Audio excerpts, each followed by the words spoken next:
ನಿನಗಾಗ ವಯಸ್ಸಿರಲಿಲ್ಲ, ನನಗೆ ಬುದ್ಧಿ ಇರಲಿಲ್ಲ. ಒಂದು ತಪ್ಪು ಇನ್ನೊಂದು ತಪ್ಪನ್ನು ಸರಿ ಮಾಡೋಕ್ಕಾಗೋದಿಲ್ಲ.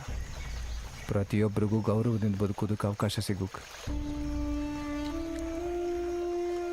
ಇವನು ಸರಿ ಇಲ್ಲ, ಗಂಡಸೇ ಅಲ್ಲ ಇವನು.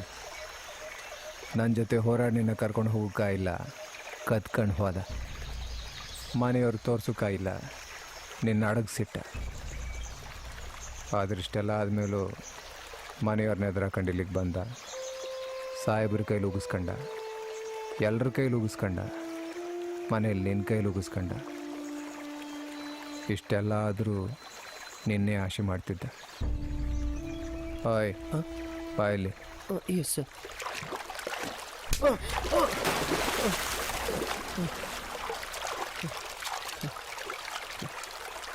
ಇವಳನ್ನು ಚೆನ್ನಾಗಿ ನೋಡ್ಕೋ. Yes sir. ನೀನೇ ಹೇಳಿದ್ಯಲ್ಲ, ನಾನು ಅವಳಿಗೆ ಮದುವೆ ಆದಾಗ ಅವಳಿಗಿನ್ನೂ 18 ತುಂಬಿರಲಿಲ್ಲ ಅಂತ. Yes sir. ನಿನಗೀಗ ಅವಳ ಮದುವೆ ಆಗೋಕ್ಕೆ ಎಂಥ ಸಹ ಪ್ರಾಬ್ಲಮ್ ಇಲ್ಲ. ಸಯ್ಯ? Yes sir. ಇವಳನ್ನ ಮದುವೆ ಆಗಿ ಕೈ ಹಿಡ್ಕೊಂಡು ಇಡೀ ಊರಿಗೆ ತೋರ್ಸೋಕೆ ಇವಳು ನನ್ನ ಹೆಂಡ್ತಿ ಅಂತ. ಹಾಂ ಎಸ್ ಸರ್. ಅವಳೆಷ್ಟು ಹೊಡೆದ್ರು ನೀ ಕೈ ಮಾಡೋಕ್ಕಾಗ. S sir. ಹೊರಡಿ ಇಲ್ಲಿಂದ.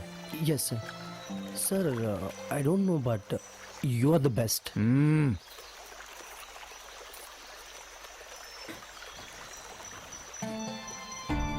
ಹೋಗು, ಹೊರಡು.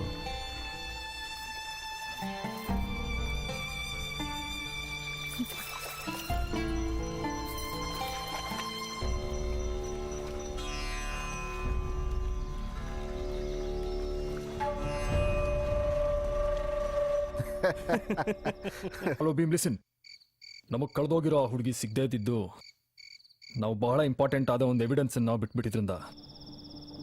ನಾನೆಲ್ಲರ ಫಿಂಗರ್ ಪ್ರಿಂಟ್ಸನ್ನು ಚೆಕ್ ಮಾಡಿದ್ದೆ, ಆದರೆ ಆ ಜಟ್ಟ ಅವನು ಕುಡ್ದಂಥ ಟೀ ಗ್ಲಾಸನ್ನು ಮಾತ್ರ ಯಾಕೋ ಬಿಟ್ಬಿಟ್ಟಿದ್ದೆ. ಈಗ ಹಿಂಗೆಲ್ಲ ಆಯ್ತಲ್ಲ ಅಂತ ಮತ್ತೆ ಚೆಕ್ ಮಾಡಿದೆ. ಭೀಮ್, ಕಾರಲ್ಲಿ ಸ್ಟೇರಿಂಗ್ ಮೇಲೆ ಮತ್ತೆಲ್ಲ ಕಡೆ ಆ ಜಟ್ಟಂದೇ ಫಿಂಗರ್ ಪ್ರಿಂಟ್ಸ್ ಇದೆ. ಮತ್ತು ಅವನು ಅವತ್ತು ಕೇಳಿದಾಗ ಆಕ್ಸಿಡೆಂಟ್ ಬಗ್ಗೆ ನನಗೆ ಗೊತ್ತೇ ಇಲ್ಲ ಅಂತ ಹೇಳಿದ್ದ.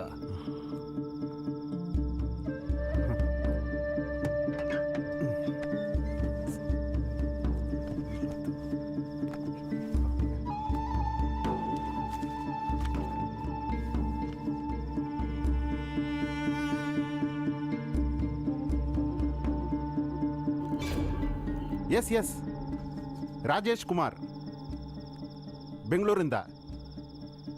2 ದಿನ. ಹಾಂ,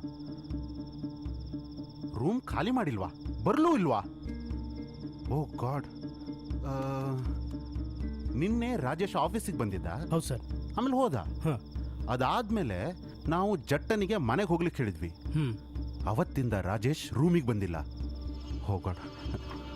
ನಡೀರಿ, ನಾವೀಗಲೇ ಜಟ್ಟನ್ ಮನೆಗೆ ಹೋಗ್ಬೇಕು. ಸರ್ ಬೇಡ ಸರ್, ಕಾಡಲ್ಲಿ ರಾತ್ರಿ ಹೊತ್ತು ಏನೂ ಕಾಣಿಸಲ್ಲ, ದಾರಿನೇ ಇಲ್ಲ. ನಾವು ಬೆಳಿಗ್ಗೆನೆ ಹೋಗ್ಬೇಕು. ಬೆಳಗ್ಗೆ ತನಕ ಏನಾಗುತ್ತೋ ಗೊತ್ತಿಲ್ಲ ದಿನಕರ್.